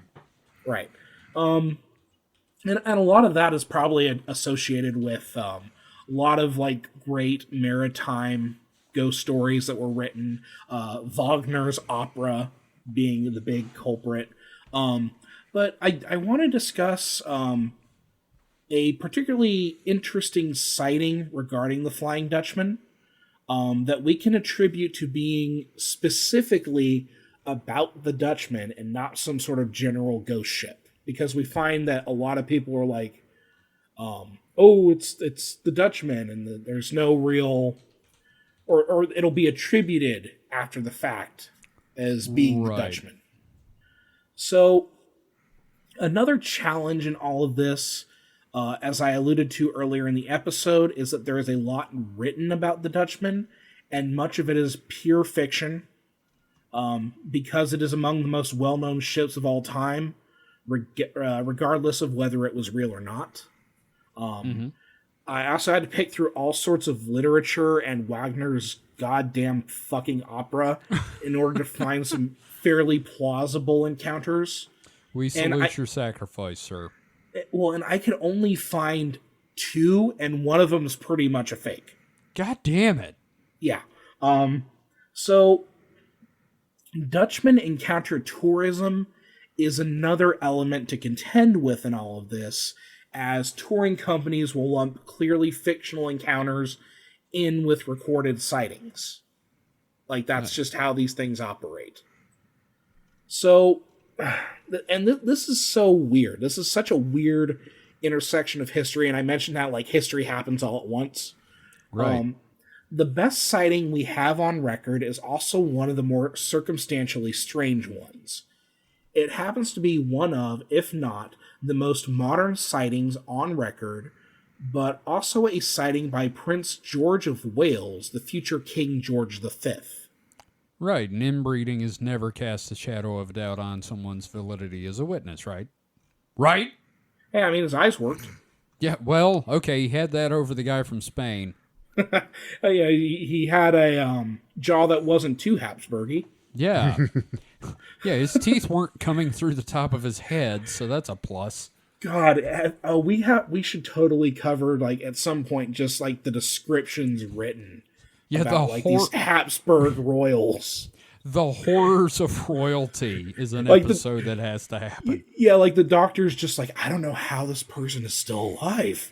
I don't know. I mean, his heart was on top of his head, and he's still walking around. What the fuck? I poke him in the side, and poop comes out his ear. Oh, I always fall for a poop joke. So, in 1879, George was serving in the British Navy alongside his brother, Victor Albert. Is that Prince Albert? Yes. In a can. Yes. All right. What about a piercing? Ooh. It's the Navy. Why do they call it the Prince Albert? Because he was in the Navy, and that's what they did, I guess. I don't know. Okay, well. Just a barbell through the pecker. Any port in the storm. So they were also accompanied by their tutor, John Neil Dalton. Because, they got their entourage. Of course. Royals. Yeah, you're in the Navy, but you got a fucking tutor. Yeah. I'm royal. I must have my manservant. Well, then again, like these two were like destined to be leaders. You know what I mean? So you got to keep training their asses. True. Yeah. At least it's admirable that they served in the Navy. That's the one thing I guess I find kind of interesting about the royal family is that like there is always like military service involved. It's like, no, they're investing. Yeah, they're not going to be put in a fucking war zone, but hey, so was JFK. Yeah. Did they have their wet nurse with them? Probably. Nanny, could you come on deck for me? Oh boy. So their time at sea eventually placed them aboard the HMS Inconstant. Not Incontinent. I think I first read that. Which that doesn't sound like a great name for a ship you want to be on. No, that's like this HMS Suicidal Insanity. I mean... Right. Yeah, so how is sailing on the ship? It's inconstant. Yeah. Oh, I thought it was the in constant danger. I thought it was the HMS Inconsistent at first. Right. Or the ship could have been the Bacante. It depends on some record keeping because, again, we're dealing with sources before computerization. Yeah. And even then, like, computerization can still fuck up shit, but, like, even, like, handwritten sources. So it was either the Inconstant or the Bacante. And this was in July of 1881. They were somewhere between Melbourne and Sydney, Australia at the time of their encounter. Of course, Australia. Mm-hmm. Wouldn't that put them on land? They were under sail between those. Yes. Yeah, I know. But. Okay. Yeah, they're doing a circumference. They were going through the continent. Yeah. No, they got a land ship. They did that whole crab thing from Pirates of the Caribbean 3. Yep. So we have what we have here is we have the logs kept by George and Victor that convey the story. And I'm going to go ahead and quote from a couple of these logs. Okay. July 11th at 4 a.m., the Flying Dutchman crossed our bows. A strange red light as of a phantom ship all aglow, in the midst of which light the masts, spars, and sails of a brig 200 yards distant stood out in the strong relief as she came up the port bow, where also the officer to the watch for the bridge clearly saw her, as did the quarterdeck midshipman, who was also sent forward at once to the forecastle. That is a long-ass sentence with a lot of terms. There's no periods there. That is a Ben Shapiro style sentence. Yeah, and I'm only pausing because there's a semicolon here, so it's still technically one sentence. We're still in the first one. But on arriving, there was no vestige nor any sign whatever of any material ship was to be seen either near or right away to the horizon, the night being clear and the sea calm. Period. Mm-hmm. Next log. 13 persons altogether saw her. At 10:45 a.m., the ordinary seaman who had... not the royal seaman, clearly. Yes. The ordinary seaman who had this morning reported morning Flying seaman. Dutchman fell from the foretop mast cross trees onto the top gallant forecastle and was smashed to atoms. Now that is a phrase we need to bring back. Smash to fucking atoms. And the reason why I find this, there's a bunch of reasons I find this interesting. But, like, this is a real Dutchman encounter because they encounter the Dutchman and someone fucking dies. Yeah. Yeah. Like, dude is smashed to atoms. Cursed. I don't know what to tell you. Yeah. Smashed him. Did he blow up? To shreds, you say? Did Did they split his atoms? Right. He just burst into water. Yeah. No, he crashed into the ship and there was a mushroom cloud. So, member of the royal family, what is it, Elizabeth II's grandfather? Something like that. Yeah, she, her grandfather saw the Flying Dutchman, and a dude fucking fell off the mast and landed on the fucking deck and died. Nice. Wild shit. Yep. Now, there are two things that stand out here that make me wonder if this even was the Dutchman. So, one, the sighting here seems to be in the wrong place, as most sightings tend to occur near Africa. Yeah. Mm-hmm. But then again, like, we talked about, like, Dutchman sightings in the Northern Circle and that sort of thing. Yeah. Second, there wasn't really any, like, doom that fell upon George and Victor. I know we talked about that guy being bashed to atoms. Doom. But there was no doom for George and Victor as one would expect in an encounter, unless we count their cousin Nicholas II getting completely fucked in the Russian Revolution. Uh-huh. I suppose you could also maybe count the First World War as well, but that kind of happened to everyone, so who knows? Now, here's the thing. King and country are one, and look what happened to the fucking empire. I mean, that's fair. That's fair. Okay. Like, there was an immediate death. Yeah. Some poor random-ass sailor, R.I.P. Yeah, I just suddenly have this image of the mummy from Aqua Teen Hunger Force popping up out of, like, a hatch on the deck going, curse! So yeah, that's like the best encounter. the best and most identifiable Flying Dutchman encounter that I can find that feels plausible. So, King sees a ship, man falls out of top of ship, which happens fairly regularly. The end. Well, and he also wrote it was the Flying Dutchman, so there we go. Well, I'm sorry, this is what I have to work with here. no, I understand. Yeah. You must feel like the doctor from Batman working with the Joker. You see what I have to work with. Mm-hmm. Now, there are other smaller encounters of dubious authenticity, but this encounter was the one I found most interesting because of, like, this temporal link between the age of colonization and how this ship would be seen by someone who would have a major role in those colonial chickens coming home to roost in violent and tragic ways. It's a lovely sentence you wrote there. Yeah, it's so weird because, like, again, this is like this weird connection between two very distinct eras, like the beginning of an era and the end of an era. Kind of the birth of the modern world sighting. Yeah. In any case, with so many stories published about the Dutchman, it can be hard to find good examples of reputable sightings. Again, I blame a lot of this on that fucking Wagner 1843 opera called The Flying Dutchman, as it ended up doing more to codify legends and stories surrounding the Flying Dutchman than anything else written up to that point.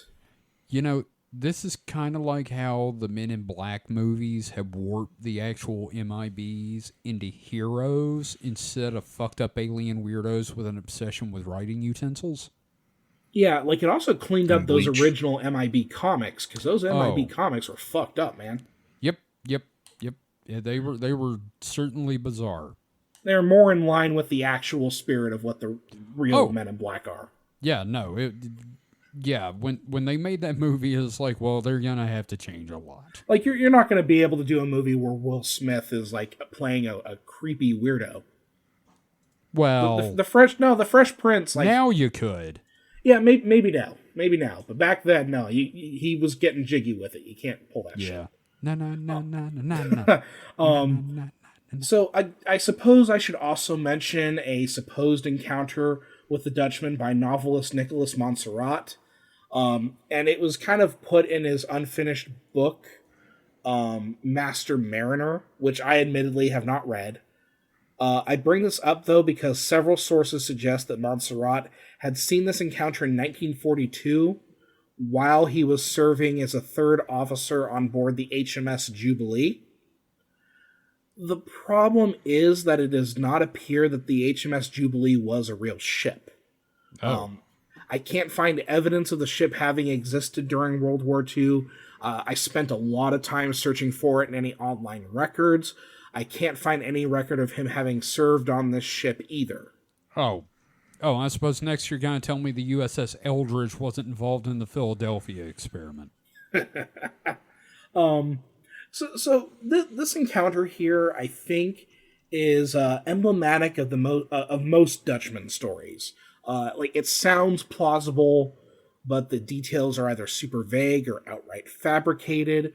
Regardless, still a cool story. Cool story, bro. Yeah, cool story, bro. So regarding theories about this stuff is, like, obviously one theory is, yes, there is a doomed ship sailing around the world fucking with people. Well, like that's one theory. Mike, that's the most obvious answer, right? Sure.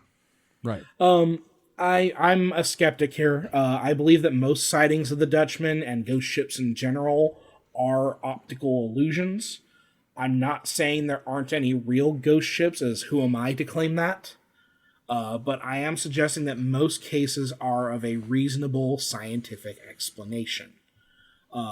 So have you gentlemen ever heard of Fata Morgana? Yes. Yeah, that's what they sang in The Lion King. God damn it. Fata Morgana, it's an illusionary phrase. I was going to say yes a lot, to my imagination's detriment. Yes. This,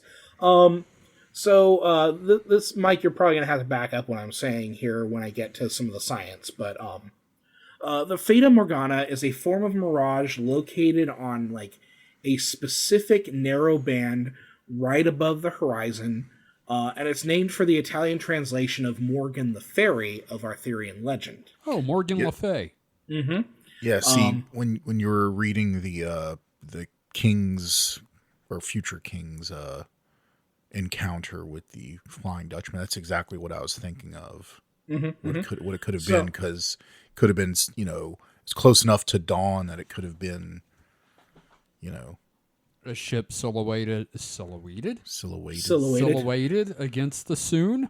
Hey, silhouette up. Oh, God. Yeah. So, Fata Morgana are not tied specifically to the sea, as they can occur on land in polar and desert regions as well. They are commonly observed in very specific geographical locations as well, such as the Strait of Messina in Italy. And I think that's that strait between Sicily and the boot of Italy. The toe of Italy. Now, I am no science-tician. Yes. None of us are. Right. So Mike, you'll need to correct me on some of the mechanics of this, because this all deals with optical illusions. So this form of mirage is the result of the bending of rays of light as they pass through bands of air at different temperatures where dust and vapor has formed. So I don't know about the dust and vapor, but generally, yes, it's light. It's not light. Air of different temperatures has different indices of refraction, and can form basically a lens, because light is passing at different speeds through the different temperatures of air. So if in the right combination, like, it can act as a lens and magnify or bend the light around, very gently around an object, not like, 90-degree turns, but the reason you mostly see it on seas and in deserts is you need a very far flat, not flat Earth flat, but still span of terrain.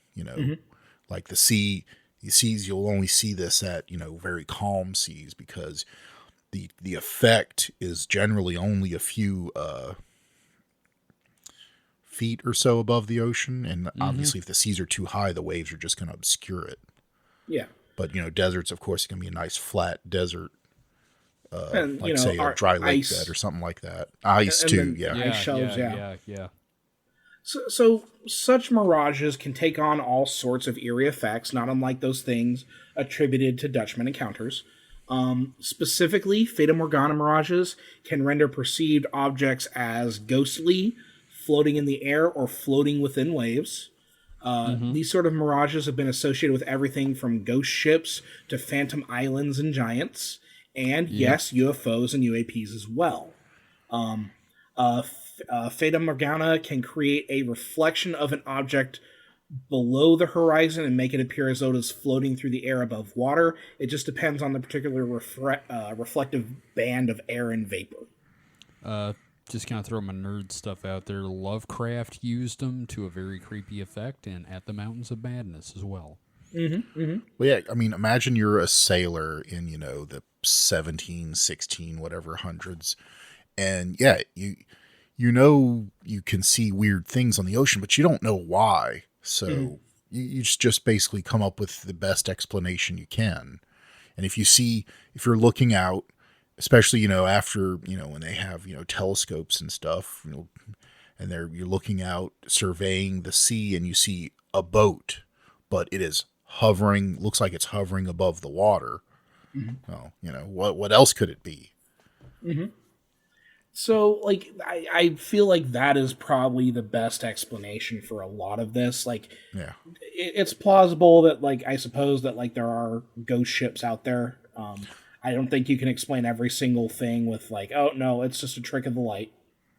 There are some, there are some interesting... There are roaming ships that have been abandoned that are still out there sometimes. Like the one in the Arctic was fairly well preserved because of the freezing temperatures, but... Yeah, and I want there to still be a little bit of that magic in the world. You know what I mean? Well, those are just derelict ships, though. Those are different. Well, you can derelict my ass. Oh, whoa! Shots fired. I'm just kidding. I just had to go for it. But no, again, most of these, it's probably going to be a trick of the light. It's going to be a trick of refraction and reflection or whatever. Swamp gas. But swamp gas off a pelican's tree kicked out of the airplane. Yeah. Could just be a prankster, a fog machine with a projector, like in Scooby-Doo. But no, I still like the pelicans. Old Mr. Johnson. Yeah, but I feel like there could be some cases you just can't explain. Sure. So I don't know. But, hey, that's just like a brief foray into the world of ghost ships through what is arguably the most iconic ghost ship of all time. Given everything we discussed, I get the idea, I get the appeal behind it, and I get the logic of sailors believing in it.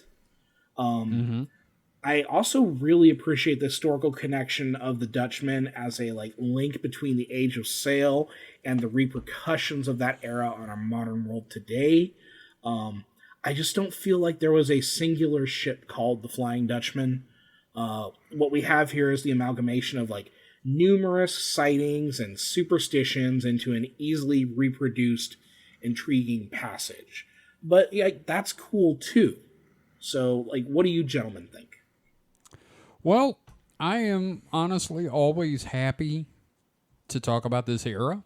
I grew up romanticizing the age of sail, as you put it, or the age of exploration, as I called it, as an amazing time to be alive because the maps all said, here there be dragons. And then I started to listen to podcasts like Our Fake History and Behind the Bastards, and it is sad as fuck.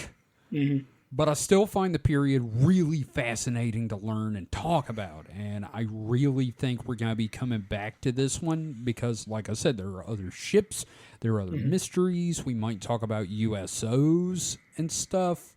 because there are reports of wheels of light in the ocean during that period. There's a lot of neat stuff we can talk about. So I'm excited. How about you, Mike? So in the course of discussion, I came up with a joke, a themed joke. Oh, really? Yes. Did you now? What did the captain say when he found some of his men were in his treasure chest? What's that? There be seaman in me booty. Jesus Christ. And that's how we're going to end this. Yep, that's it. That's how we're ending the entire series. With a big mess on our hands and in our booties. I want to point out, if you look in the doc, I have made sure to draw adequate attention to Mike's joke. So, yeah. Okay. Well, David, thank you for that one. That was actually a lot of fun. I really enjoyed talking about that. And just talking about that time period in the Flying Dutchman, and Mike just apparently changed it to fucking Comic Sans, you fucker. Anyway, so yeah, I'm really glad you did this one. I know you said you didn't have a lot to work with, but you pulled it out, buddy. So thank you for that. Pulled it out, got semen all over the document. Got semen all over the booty, yep. So, thanks, man. I'm glad you did it. Yeah, no, it's fun, and we'll definitely talk about other ghost ships, but, it's just, everything's the Flying Dutchman, apparently. Yep. So, we're going to do a couple of weekend weirds coming up next. We're going to probably have an episode that is, we're working on some new freeform versions of the show to try, to give us more research time, because the last few episodes, it's taken a lot more time to do than we thought it would. Yeah. And, other shows get research assistants. We have you and me. Yeah, and I've got 2 books on Roswell to read. Fuck. And I'm just going to say it's really interesting how there's no set narrative. It just depends on who you want to read. So, David, do you have any plugs? No, just make sure that if you have any interest in cryptids and you can draw, even if you don't think you draw well, please send something into the zine, because I am wanting to fill that book out. If you want to write an erotic fan fiction about Bigfoot, I'll fucking run that shit. Yeah, no, we'll totally put your erotic Bigfoot /fic. Yeah, I want to for our first zine, I really want that thing to be packed to the gills. So just hit up supernatpod.rock/zines, and I'm ready to throw your stuff into the book. Yep. Okay. And Mike, do you have anything you want to throw any attention at? My brilliant joke. The semen in your booty. Yes. That's about it. That's what you're. Goddamn. That's my magnum opus. I made this show, and this is where we are. I started this series, and we're at semen booty jokes. See, I don't think you've drawn enough attention to the joke in the document, so I'm just going to hit that with center align. Oh, thank you. Okay, yeah, there you go. There's no nautical themed font, so I had to choose lobster. Yep, that's close enough. It was for the seafood lover in you. So, I'm just going to say that if you're a fan of my comics, specifically The Iron Apprentice, it's going to have a new home soon. Ooh. More information on that when it happens.